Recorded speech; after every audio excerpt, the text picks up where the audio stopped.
오늘 우리에게 주신 하나님의 말씀은 에베소서 6장 10절부터 13절까지입니다. 에베소서 6장 10절부터 13절까지 함께 읽겠습니다. 끝으로 말씀드립니다. 여러분은 주님 안에서 그분의 막강한 힘으로 능력 있게 되십시오. 하나님이 주시는 갑옷으로 완전히 무장하십시오. 그래서 마귀의 계략에 맞서 여러분이 버텨낼 수 있도록 하십시오. 우리가 맞서 싸울 상대는 피와 살을 가진 사람이 아니기 때문입니다. 도리어 지배자들, 권력자들, 어둠의 세상을 휘어잡고 있는 자들, 하늘에 있는 악한 영들이기 때문입니다. 그렇기 때문에 여러분은 하나님이 주시는 무기로 완전한 무장을 갖추십시오. 그래야만 여러분이 악한 날에 맞설 수 있고 모든 것을 다 이루고 나서 당당하게 서 있게 될 것입니다. 아멘. 우리가 신앙생활을 하면서 영적인 것에 대해서 균형 잡히지 못한 시각들을 가지고 있을 때가 참 많이 있습니다. 예를 들면 하나님의 나라 혹은 천국, 또 창조, 최후의 심판, 또 예수님의 성육신, 이런 문제에 대해서는 설교할 때도 제가 자주 언급을 하지만 마귀의 계략이나 영적인 전투나 이런 것에 대해서는 잘 얘기를 하지 않거든요. 반대로 가는 경우가 있습니다. 지금 그분 살아계신지 모르겠는데 귀신론이라고 해가지고 김기동 목사님이었던가 모든 걸 다 귀신이 씌었다고, 감기 걸리면 감기 귀신이 씌어서 그렇고 암에 걸리면 암 귀신이 씌어서 그렇고 두통이 생기면 두통 귀신이 있다고 그러고, 그래가지고 전부 뭐든지 다 귀신 들린 걸로 몰아붙여가지고 안수기도 받아야 되고 뭐 이렇게까지 극단적으로 주장하는 분들이 있었거든요. 그래서 2단이네 3단이네 많은 얘기들이 있었지만 그건 너무 극단이고요. 또 우리는 반대로 너무 이런 것에 대해서 생각하지 않고 살아가는 것도 문제입니다. 만약에 에베소서 6장이 없었으면 이런 영적인 문제에 대해서 우리가 심각하게 고민할 기회가 없었을 것 같아요. 그런데 이런 악한 세력들, 즉 지배자들, 권력자들, 이 어둠의 세상을 휘어잡고 있는 자들, 하늘에 있는 악한 영들, 이것에 대해서 분명히 성경이 언급하고 있고 그 존재를 인정하고 있기 때문에 우리도 그 부분에 대해서 심각하게 고민해야 되고, 보이는 것은 보이지 않는 것에 의해서 말미암아 된 것이다. 그러면 우리가 눈에 보이고 손에 잡히는 현실적인 모든 일들은 다 이런 눈에 보이지 않는 영적인 문제들로 인해서 생겨난 것이다 라고 하는 그런 시각을 기본적으로 가질 필요가 있습니다. 그런데 우리가 왜 이런 문제에 대해서 관심을 갖지 않게 되었는가, 그것에 대해서 먼저 생각해 보려고 그러는데요. 가장 큰 이유는 성화론이라고 하는 것에 대해서 우리가 잘못 알고 있습니다. 성화라고 하는 것은 거룩해진다라고 하는 뜻이거든요. 신앙생활을 시작하면 사람들이 이제부터 내가 살아가면서 겪는 모든 일들은 주님께 맡기고 나는 예수님 안에만 거하면 된다라고 하는 생각을 가지고 있습니다. 그렇기 때문에 신앙생활을 한다는 것이 매일매일 전투고 거듭난 싸움이다, 영적 싸움이다 라고 하는 사실을 우리가 쉽게 잊어버립니다.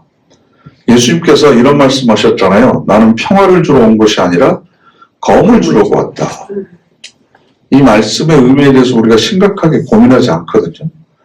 흔히 우리는 예수 믿으면 마음속에 평화를 얻고 예배 시간에 이렇게 앉아있으면 좋은 찬양 듣고 좋은 말씀 듣고 세상적인 거 잠깐 잊어버리니까 마음의 평화가 내 안에 항상 머무를 것이라고 착각하는데, 예수님은 오히려 우리에게 검을 주려고 왔다는 거예요.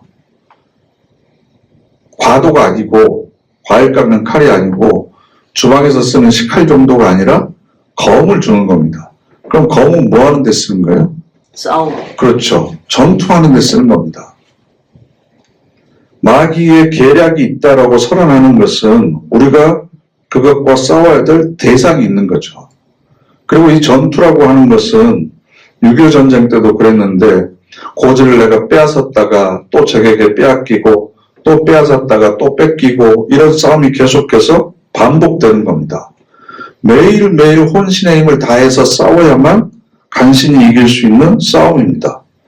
내가 힘을 내서 유리한 고지를 점령하려고 하면 적군은 더 큰 힘을 발휘해서 또 빼앗아가고 이게 사실은 우리의 신앙생활의 싸움인데 우리는 그냥 너무 쉽게 이런 모든 건 다 주님한테 맡기고 우리는 그냥 주님 안에 거하기만 하면 된다. 그러면 모든 것이 만사형통할 것이다. 이렇게 너무 감상적이고 낭만주의적으로 신앙생활을 바라보는 경향이 사실은 우리에게 너무나 많이 있습니다. 기독교 신앙의 특징이라고 하면 어떤 단어일 것 같으세요? 다른 종교에도 기적은 있죠. 다른 종교에도 죽었다 살아난 사람들 있을까요? 없을까요? 다른 종교를 믿는 사람들도 있어요. 죽은 줄 알았는데 다시 살아났다. 눈먼 사람이 고쳐지고 안전뱅이가 일어나고 하는 사건이 기독교에만 있는 게 아닙니다. 그러니까 기독교의 전유물이 기적이 아닙니다. 사랑도 그렇습니다. 자비도 그렇습니다. 사랑을 외치는 종교도 많고 자비를 외치는 종교도 많습니다. 기독교를 기독교답게 만드는 것은 필립 얀시가 그런 얘기를 했는데 은혜입니다. 은혜. 하나님께서 값없이 우리에게 주시는 선물입니다. 즉 구원은 내가 스스로 노력해가지고 도달할 수 있는 것이 아니고 불교에서 말하는 것처럼 도를 닦고 열심히 수행을 해가지고 해탈이나 열반의 경지까지 내가 올라가는 것이 아니라 하나님께서 우리에게 선물로 주시는 겁니다. 스스로 내가 결과를 만들어내는 것이 아니라 거저 대가 없이 우리가 얻은 겁니다. 여기까지는 내가 하는 것이 아니라 예수 그리스도의 십자가를 통해서 하나님께서 우리에게 선물로 주신 겁니다. 그런데 구원을 얻은 그 다음부터는 내가 해야 됩니다. 구원을 얻은 다음부터 우리가 해야 되는 일들이 바로 성화, 거룩해지는 거거든요. 이 거룩해지는 것은 내가 열심히 노력하고 연습하고 훈련해야 되는 거지 누가 대신 해주지 않습니다. 하늘에 있는 천군 천사들과 믿음의 선조들이 히브리서 11장 보면 우리들이 믿음의 경주를 하는 것을 응원해 줄 뿐이지 우리를 대신해서 띄워줄 수가 없습니다. 자녀들 키우면서 야 공부 열심히 해야지 그러면서 참고서도 사주고 몸에 좋다는 음식도 해주고 때로는 과외 선생님도 붙여주고 학원도 보내고 그러지만 부모가 자식을 대신해서 공부해 줄 수는 없잖아요. 예수님이 우리를 대신해서 이 길을 걸어갈 수는 없습니다. 성화라고 하는 것은 그래서 각자성이라고 그러는데요. 내 모든 것을 내가 책임져야 됩니다. 누가 대신해 줄 수 있는 게 아닙니다. 목사님 저 대신 기도해 주세요. 목사님 저 대신 예배 드려주세요. 목사님이 저 대신 성경 많이 읽어주세요. 라고 얘기할 수가 없는 거예요. 목사님이 하나님보다 가까우니까 내가 기도 10번 하는 것보다 하나님이 한 번 하는 게 더 쉬우니까 더 효력이 있을 것 같으니까 해주세요. 이렇게 우리 전문용어로 퉁친다 그러죠. 이런 걸. 이렇게 할 수가 있는 게 아니다라는 겁니다. 그러니까 내가 모든 걸 다 주님한테 맡긴다. 이게 사실은 굉장히 믿음 좋은 것처럼 보이지만 사실은 그 이면에는 나태와 게으름이 있는 거예요. 내가 해야 될 것에 대한 무책임이 그 속에는 감춰져 있는 겁니다. 성화라고 하는 것은 새 생명과 새 인생을 내 발로 직접 걸어가는 겁니다. 그 근원이 주님에게 있습니다 라고 하는 것을 믿는 믿음을 가지고 내 삶의 길이 가시밭길이든 아니면 돌짝밭이든 때로는 비탈길이든 사망의 음침한 골짜기든 그건 내 발로 내가 걸어서 지나가야 되는 거지 나는 기도할 테니까 하나님이 등이 없고 나 저쪽으로 좀 보내주세요 라고 할 수는 없는 겁니다. 그래서 갈라디아서 2장 20절 말씀을 보면 이제는 내가 사는 것이 아니라 내 안에 주님께서 사신다라고 고백하고 있지만 내 뜻과 내 생각과 내 판단과 내 가치관으로 살지 않고 예수님께서 원하시는 것, 그것을 내가 살아가겠습니다 라고 고백하지만 구체적으로 살아가는 방법에 있어서는 다 다를 수밖에 없거든요. 왜냐하면 우리들의 삶의 자리가 다르기 때문에, 또 우리들의 성격이 다르고 또 환경이 다르기 때문에 예수 그리스도께서 원하시는 삶을 살아가는 모습들이 다 다양할 수밖에 없습니다. 그래서 에베소서 4장 말씀 찾아보실까요? 에베소서 4장 22절 말씀 함께 읽겠습니다. 여러분은 지난날의 생활 방식에 따라 사는 옛사람을 떨쳐내버려야 합니다. 옛사람은 속이는 욕망을 따라 썩어가고 있습니다. 그래서 어떻게 해야 된다고요? 23절에 오히려 여러분의 생각에 성령님이 작용하여 여러분이 완전히 새로워져야 합니다. 그래서 옛사람은 속이는 욕망을 따라서 썩어져 가고 있기 때문에 24절 말씀, 또한 새 사람 곧 하나님을 따라 진리의 의로움과 거룩함으로 창조된 사람을 옷으로 입어야 합니다. 옷을 입는 건 누가 하는 거예요? 내가 하는 거예요. 썩어져가는 옛사람의 옷을 예수님이 벗겨주시고 내 몸 씻겨주시고 새 옷도 입혀주실 것입니다가 아니고 구체적으로 내가 새 옷을 입어야 됩니다.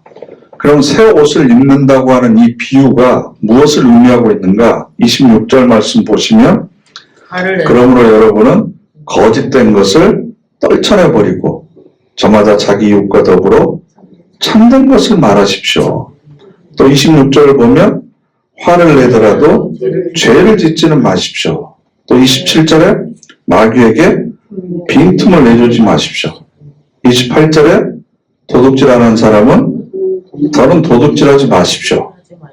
그 다음에 29절에 어떤 해로운 말도 여러분 입에서 나오지 않도록 해야 합니다. 이거 보세요. 이 모든 것들이 다 내가 해야 되는 것들이죠. 내가 해야 되는 것들. 기도만 하면 자연스럽게 내 안에서 이 모든 것들이 일어나는 게 아니라 항상 이 모든 것들을 기억하고 있으면서 내 삶에 적용하는 연습을 해야 됩니다. 그래서 31절 말씀 함께 읽어보시죠. 온갖 앙심과 분노와 노여움과 소리지름과 모독은 온갖 나쁜 짓과 함께 여러분한테서 다 치워버리시기 바랍니다. 아멘. 온갖 나쁜 짓이 뭐예요? 25절부터 나와 있는 것들이에요. 거짓말하고 화내고 그래서 죄를 짓고 도둑질하고 상대방에게 해로운 말을 해서 상처 주고 이 모든 것들은 다 버려야 됩니다. 이게 우리가 거룩해지는 과정입니다. 그러기 위해서 우리는 끊임없이 나를 그렇게 온갖 나쁜 짓을 하도록 충동질하는 악한 영과 싸움을 계속해서 해야 됩니다. 그러니까 성화라고 하는 것은 거룩해진다고 하는 건 내가 해야 할 일을 예수님께 맡기는 것이 아니라 내가 직접 해야 됩니다. 학교에 가서 숙제 받아다가 엄마 아빠한테 대신해 주세요. 그리고 나는 나가서 놀겠습니다. 이렇게 되는 것이 아니다라는 겁니다. 그래서 로마서 12장 말씀 한번 찾아보실까요? 로마서 12장 1절부터 3절까지 로마서 12장 1절부터 3절까지 함께 읽겠습니다. 그러므로 형제자매 여러분, 나는 하나님의 자비하심에 기대어 여러분에게 권유합니다. 여러분의 몸을 살아있는 희생제물로 하나님이 마음에 들어하실 거룩한 희생제물로 바치십시오.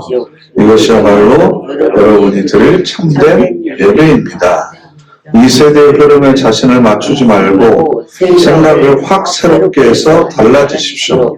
그리하여 하나님의 뜻이 무엇인지 곧 무엇이 선하고 하나님의 마음에 들고 완전한 것인지를 검증하여 밝혀내십시오. 자, 검증해서 밝혀내십시오. 그리고 우리들의 몸을 하나님께서 기뻐하실, 마음에 들어하실 거룩한 희생제물로 바치십시오. 여기서 몸이라고 하는 건 우리들의 육체를 이야기하는 것이 아니라 우리들의 삶을 이야기합니다. 그러니까 하나님, 저는 하나님의 것입니다. 주님만 사랑합니다. 저는 주님만 바라보며 살겠습니다. 라고 기도하는 것으로 저절로 내가 거룩해지는 것이 아니라 나에게 주신 믿음의 분량대로 분수에 넘치지 않게 생각하고 슬기롭게 지혜롭게 하나님께서 기뻐하시는 것이 무엇인지를 계속해서 연습하는 것. 이게 바로 영적인 싸움입니다. 영적인 전투입니다. 예배드리고 기도하고 수요 성경 공부 참석하는 것으로 되는 것이 아니고 이것은 일상적인 삶에서 자질구레한 일들, 사소하게 보이는 일들, 그리고 매일 만나는 사람들 지지고 볶으면서 그 속에서 우리가 이걸 연습하고 훈련해야 된다라는 겁니다. 그 다음에 우리가 이 영적인 문제에 대해서 소홀하게 생각하는 이유 중에 하나가 믿음에 관해서 오해하는 겁니다. 내가 예수님 안에 거하면, 근데 이 예수님 안에 거한다고 하는 것도 어떻게 생각을 하냐 그러면 교회에 있는 시간이 많이 늘어나면 이렇게 생각을 해요. 그래서 20, 30년 전만 하더라도 좀 규모가 있는 교회는 그렇게 교회에서 프로그램을 많이 했어요. 주일날 뿐만 아니라 평일날에도 그렇게 와서 봉사할 일들이 그렇게 많았습니다. 내가 교회 안에 있는 교회당이죠, 교회당. 교회당 안에 있는 시간이 많아지면 내가 예수님 안에 있는 시간이 많아지는 것이라고 우리가 착각했습니다. 그게 아닙니다. 그게 믿음이라고 하는 것은 내가 한 번 결심하고 각오한다고 그래서 이루어지는 게 아니거든요. 경건이라고 하는 것도 내가 마음 먹는다고 해서 갑자기 경건한 사람이 되는 것은 아닙니다. 그래서 우리가 믿음을 어떻게 오해했냐 그러면 내가 원하는 것과 소원하는 것이 있으면 하나님 앞에서 간절하게 매달려서 될 때까지 절실하게 부르짖으면 하나님께서 뭐든지 다 이루어 주실 것이다 라고 하는 그런 잘못된 생각들을 우리가 많이 가지고 있었어요. 내가 원하는 것이 현실에서 이루어지지 않는 이유는 그럼 뭐가 돼요? 내가 하나님한테 간절하게 매달리지 않았기 때문이다. 그럼 더 간절하게 매달려야 된다. 그런데 그것이 믿음이 아니고 성경에서 말하는 믿음이라고 하는 것은 예수님께서 원하시는 수준에 이르도록 얼마나 나를 훈련시키고 연습시키고 단련시키는가 여기에 달려있는 거예요. 그런데 우리는 그건 하지 않고 즉 경건하게 여겨지는 신앙적인 행위만 했을 뿐이지 실제 내 삶과 존재가 바뀌어지는 것에 대해서는 별로 관심을 갖지를 않았습니다. 디모데전서 4장 말씀 한번 찾아보실까요? 뒤쪽으로 좀 넘기시면 디모데전서 4장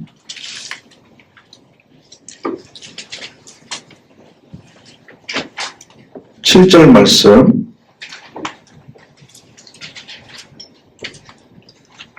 디모데전서 4장 7절 말씀 함께 읽겠습니다. 저속하고 허황한 신하들을 물리치시게 스스로를 훈련시켜 경건에 이르도록 하시게. 아멘. 디모데를 사도 바울이 아들처럼 생각해서 이렇게 지금 권면하고 있는 거예요. 그러니까 경건이라고 하는 것은 한 번 와서 기도하고 밤새고 운다고 되는 것이 아니라 훈련해야 됩니다. 이것이 바로 믿음입니다. 믿습니다. 뭐 이렇게 외치는 것이 믿음이 아니고 해봐야 됩니다. 열심히 노력하고 훈련해야 됩니다. 조선조 중엽에 저 어렸을 때 그런 만화도 봤는데 오성과 한음이라고 하는 만화 보셨나요? 네. 훌륭한 그 선비들, 신하들. 근데 그 중에 이런 얘기가 있었어요.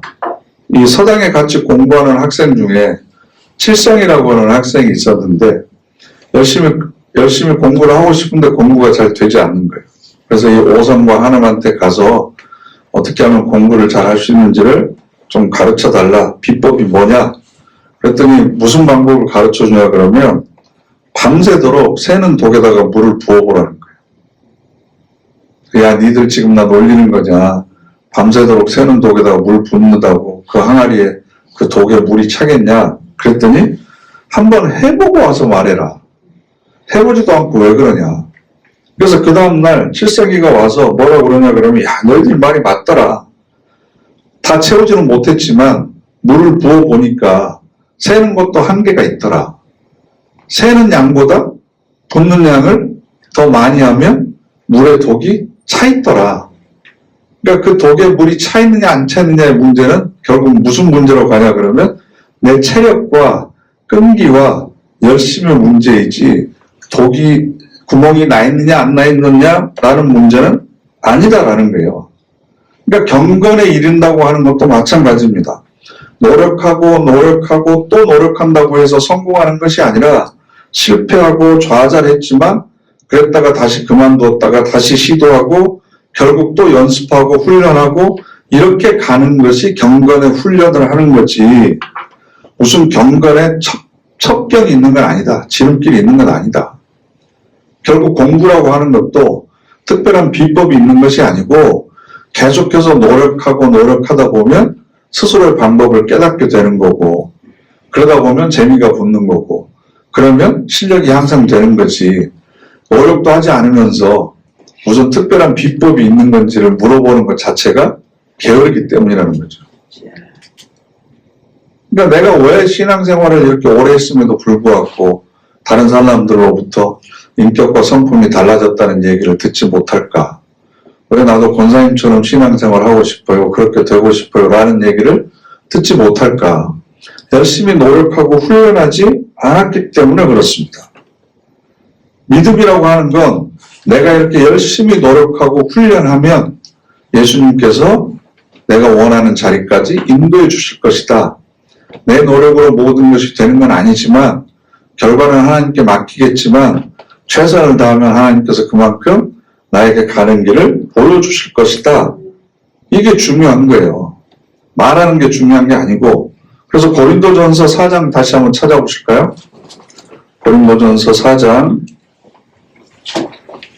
19절과 20절 말씀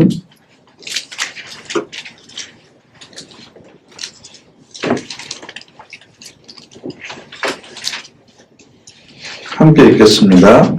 그러나 주님이 원하시면 내가 빨리 여러분한테 갈 것입니다. 그러면 거듭먹거리는 사람들의 말이 아니라 능력을 내가 알아볼 것입니다. 하나님의 나라는 말에 있지 않고 능력에 있습니다. 아멘. 고린도교회 교인들 중에 사도 바울을 무시하고 괄시하는 사람들이 있었어요. 특히 이런 얘기를 많이 했습니다. 글을 보면 굉장히 힘이 있고 설득력이 있는데 말을 하는 것 보면 좀 어눌하다. 말 좀 이렇게 약간 더듬었었나 봐요. 그리고 외모도 별로 그렇게 호감이 가는 외모는 아니었던 것 같습니다. 그랬더니 사도 바울이 주님이 원하시면 내가 빨리 너희들한테 가겠다. 그리고 거들먹거리는 사람들의 말이 아니라 능력을 내가 알아볼 것이다.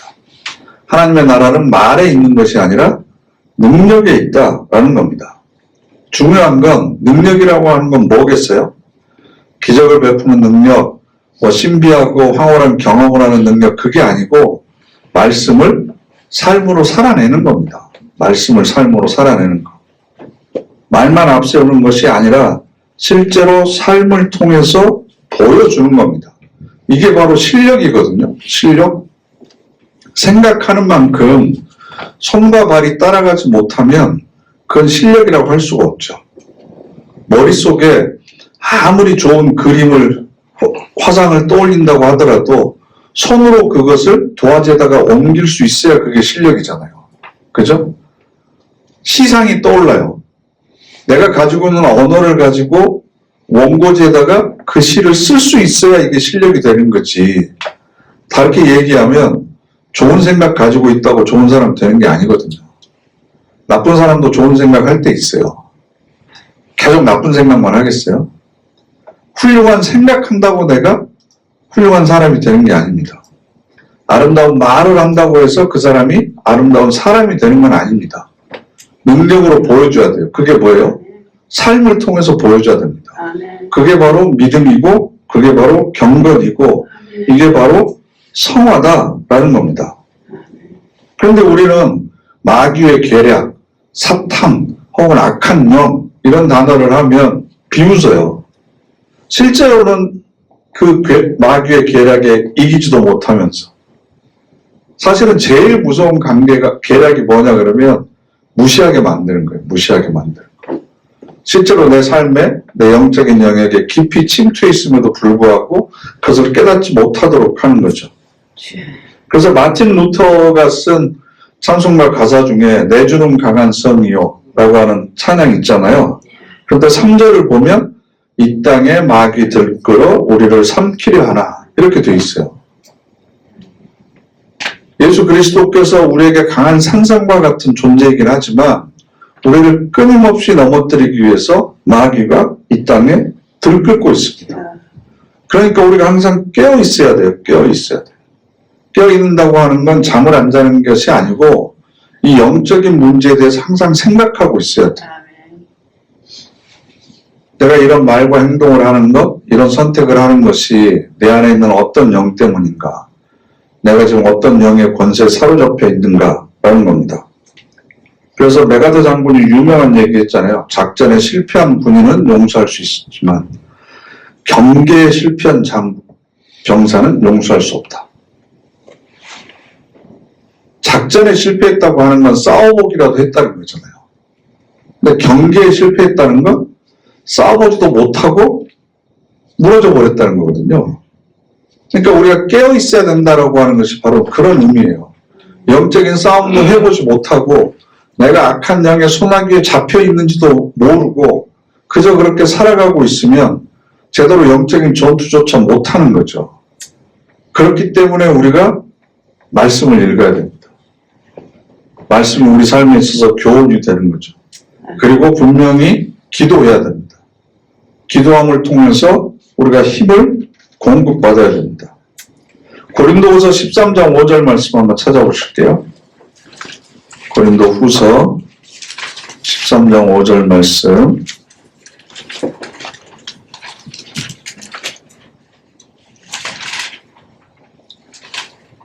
고린도후서 13장 5절 함께 읽겠습니다. 스스로를 시험해 보십시오. 여러분이 믿음 안에 있는지를요. 스스로를 검증해 보십시오. 여러분은 스스로에 대해 알아차리지 못하십니까? 예수 그리스도께서 여러분 가운데 계시다는 것을요. 그렇다면 여러분은 실격자로 판명된 사람입니다. 아멘. 이게 무슨 뜻이겠어요? 스스로 내가 믿음 안에 있는지 시험해보고 검증해보라는 겁니다. 이게 바로 반성적 성찰입니다. 기도를 통해서 내가 오늘 이런 얘기를 했는데 이런 말을 했는데 이런 선택을 했는데 이것이 과연 하나님의 뜻에 합당한 것일까? 내가 하나님께서 기뻐하시는 삶을 지금 살아가고 있는가? 과연 예수 그리스도께서 내 안에 계신가? 이걸 계속해서 물어보라는 거죠.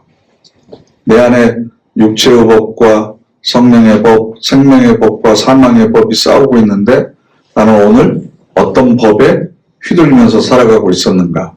스스로 성찰해보고 검증해보면 여러분은 실격자로 판명된 사람입니다. 우리야말로 실격자로 버려진 사람이 아니라는 것을 나는 여러분이 알게 되기를 희망합니다. 이렇게 되어 있습니다. 내가 교회 다닌다. 직책이 이거다. 이게 중요한 게 아니라 매일매일 자기 자신을 시험하고 검증해보라 라는 거죠. 신약성경 제일 마지막에 요한계시록인데요. 요한계시록 3장 14절부터 17절까지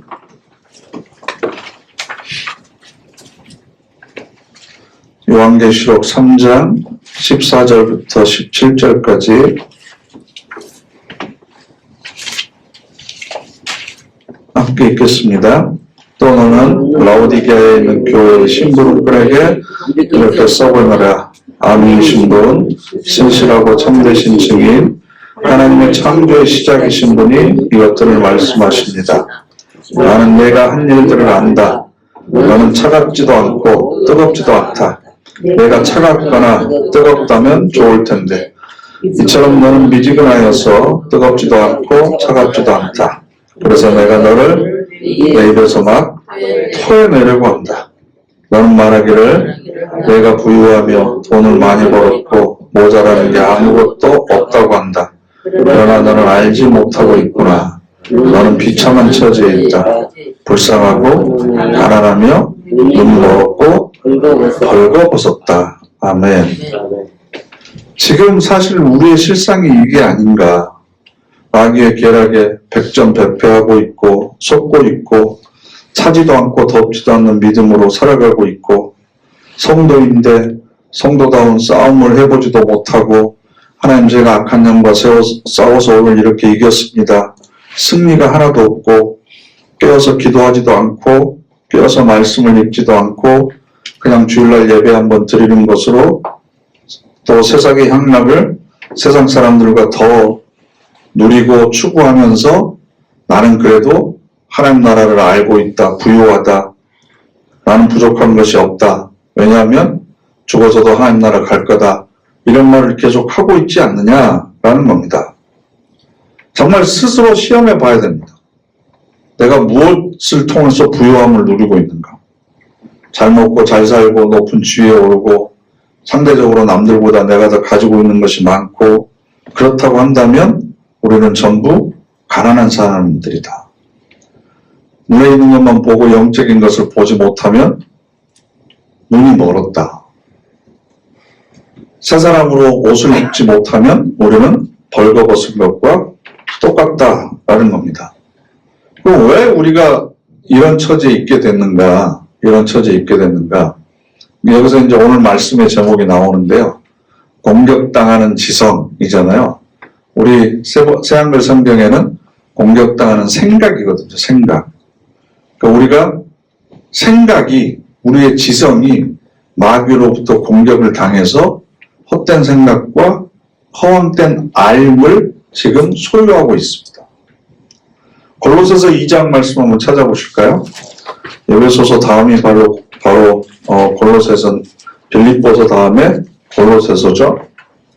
골로새서 2장 8절부터 15절까지 좀 길지만 그래도 읽겠습니다. 조심하십시오. 아무도 여러분을 철학이나 헛된 속임수로 사로잡아가지 못하도록 하십시오.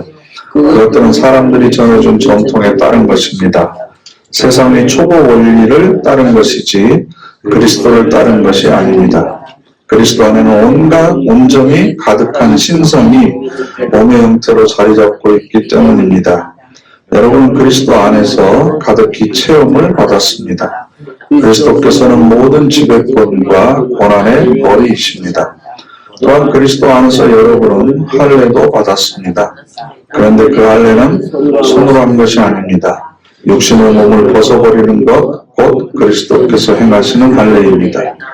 세례를 받음으로 여러분은 그리스도와 함께 묻혔습니다. 또한 그리스도 안에서 여러분은 함께 일으킴받아 살아났습니다. 죽은 사람들 가운데서 그리스도를 일으켜 살리신 하나님의 일하심을 믿은 덕분이지요. 여러분은 여러분이 저지른 여러 잘못 때문에 또 육신의 할례를 받지 않은 탓에 죽은 사람들이었습니다. 그런데도 하나님이 여러분에게 그리스도와 함께 생명을 누리게 해주셨습니다. 우리의 모든 잘못을 은혜로 용서해 주셨습니다. 하나님은 우리를 거슬러 손으로 적어둔 빈문서, 여러 조항으로 된 문서를 문질러 지우셨습니다. 그것은 우리에게 적대적인 것이었지요. 그런데 그것을 십자가에 못 박아서 우리 가운데서 치워버리신 것입니다. 지배자들과 권력자들의 무장을 벗기시고 공개적으로 그들을 구경거리로 삼으셨습니다.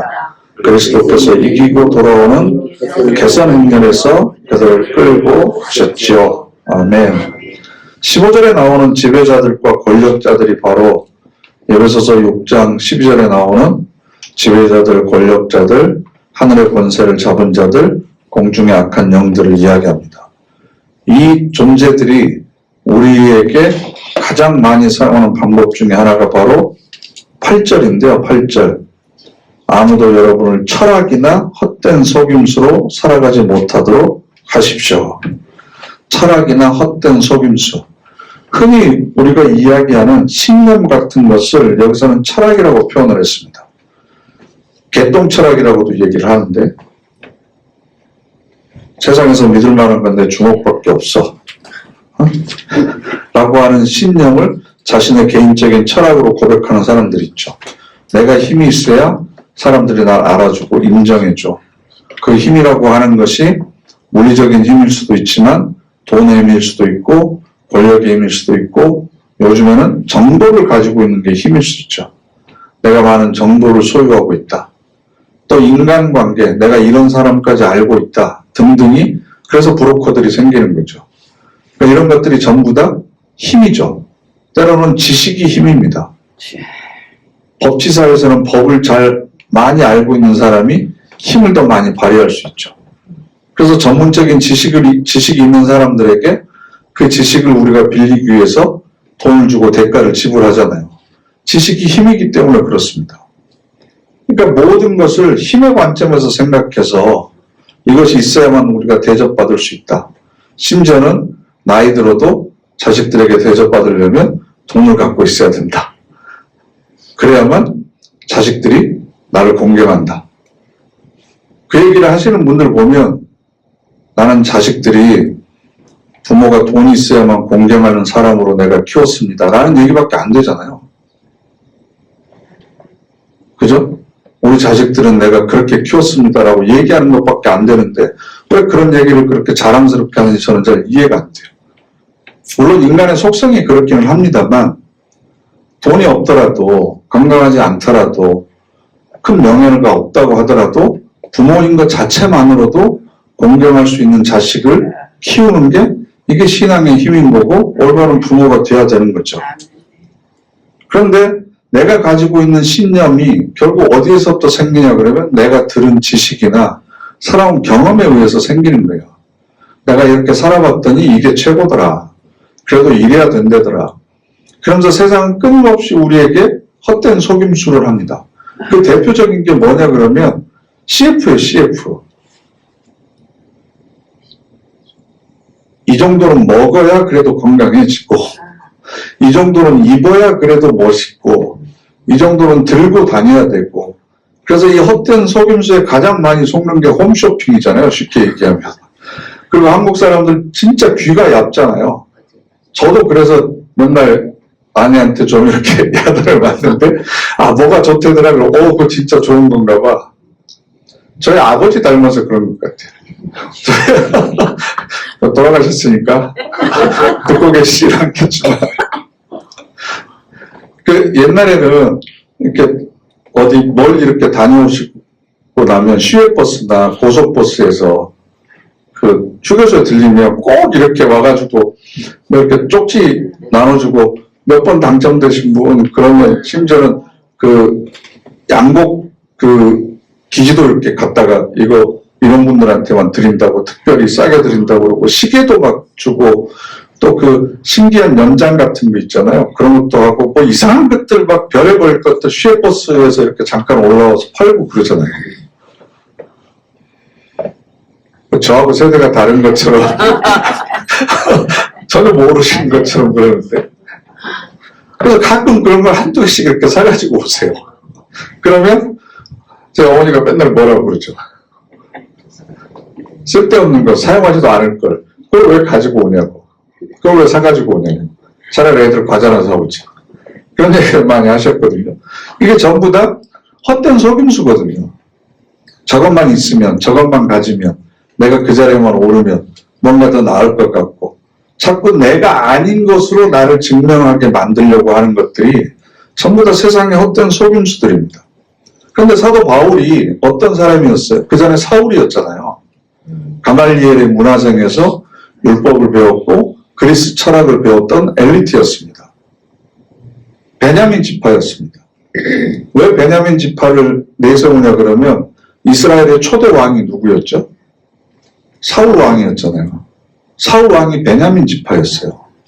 나중에 다윗으로 바뀌는데 다윗부터 유다 지파의 후손들이 왕이 되거든요. 그러니까 내가 베냐민 지파라고 하는 이야기는 초대 왕족의 후손이다라고 하는 얘기예요. 히브리인 중에 히브리인이다. 율법으로는 내가 어느 누구에게도 뒤처지지 않는다. 그리고 로마의 시민권을 가지고 있었어요. 그 특권이거든요.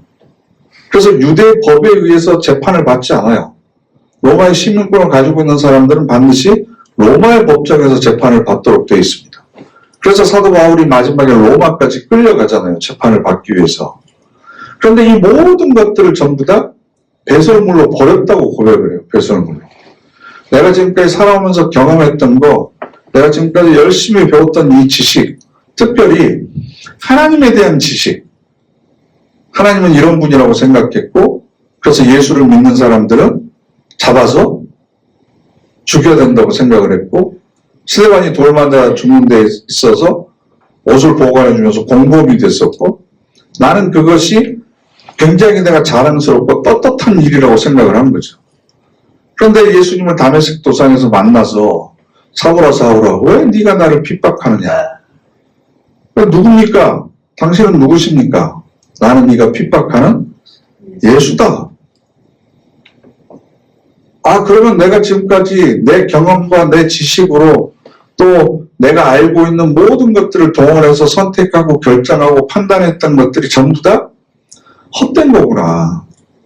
세상의 모든 것들을 이해할 수 있고 그 원리를 알 수 있고 그래서 중요하고 중요하지 않는 것, 우선적인 것과 그렇지 않는 것 이런 것들을 다 구분할 수 있다고 생각한 것이 인간이 말하는 철학이라고 하는 거예요.